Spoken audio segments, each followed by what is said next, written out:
Salut la team, aujourd'hui c'est rest day, du coup on en profite pour faire un peu de mobilité. On va travailler sur 30 minutes. Donc la première partie, on la fera qu'une seule fois. Ensuite la deuxième partie que je vous présenterai, on la fera 2 fois. Et la troisième partie, on la fera encore une fois 2 fois. Ça se présente comme une séance de crossfit normale, le warm-up, le skill, le metcon. Ok. Donc le premier mouvement, vous aurez besoin d'un mur. The wall hinge. Ici, on va venir étirer le dos en gardant les jambes tendues, le dos droit, on contracte les abdos et on va venir agrandir ici le plus possible la colonne vertébrale et on va maintenir cette position là pendant 2 minutes. Une fois qu'on a fait cette position là, on enchaîne avec étirement au niveau des bras, donc une rotation. On va venir étirer entre le biceps et le triceps et au niveau du coude, donc on fait un quart de tour et on essaie de maintenir les abdos bien contractés et on vient sentir un étirement dans le bras. Okay. Une fois qu'on a fait cette position là pendant 1 minute sur chaque bras, on va enchaîner avec les pecs. Ici on va venir poser son coude à hauteur du nez et faire comme tout à l'heure pour le bras, une rotation pour venir étirer au niveau du pec. Pareil, 1 minute de chaque côté. Ça c'est pour la première partie. Ensuite pour la deuxième partie, on va venir passer au sol. On va faire une fente avant et on va venir pousser ici la hanche vers le bas. Donc, the night stretch. Ici, on maintient la position pendant 1 minute. Donc, c'est le premier mouvement de la deuxième partie. Et on fait ça de chaque côté.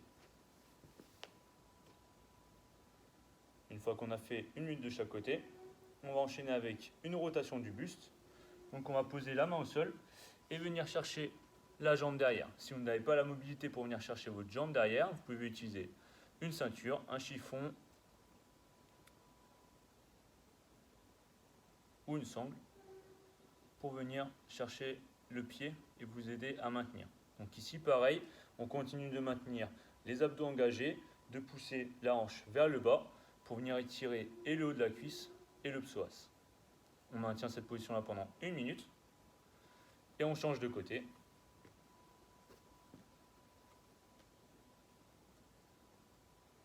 Pour travailler sur les deux côtés.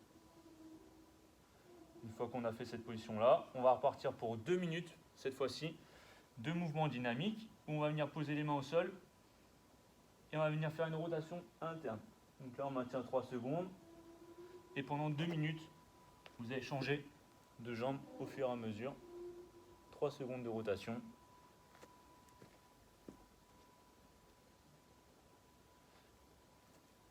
Et ce mouvement donne la fin de la deuxième partie que l'on va effectuer du coup 2 fois. Ensuite pour la troisième partie, on va repasser un peu debout.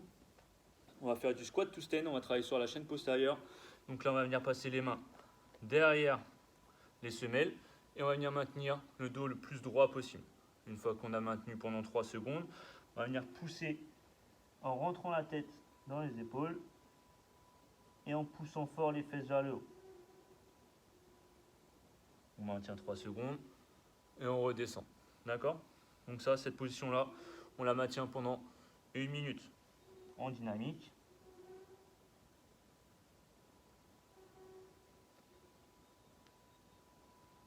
Et on essaie de relâcher au niveau de la hanche.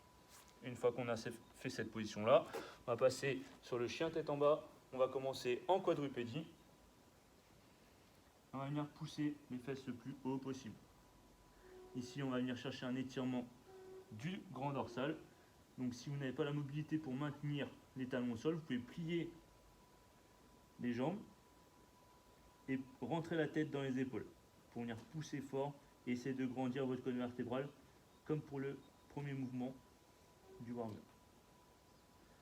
On maintient cette position là pendant 1 minute de nouveau et on passe au suivant qui est la pose du pigeon. Donc on va venir maintenir la jambe à 80 degrés, donc là on peut venir s'aider de sa main pour maintenir la hanche et on va essayer de garder la hanche très droite. Une fois qu'on a fait cet étirement là pendant 1 minute, on change de jambe.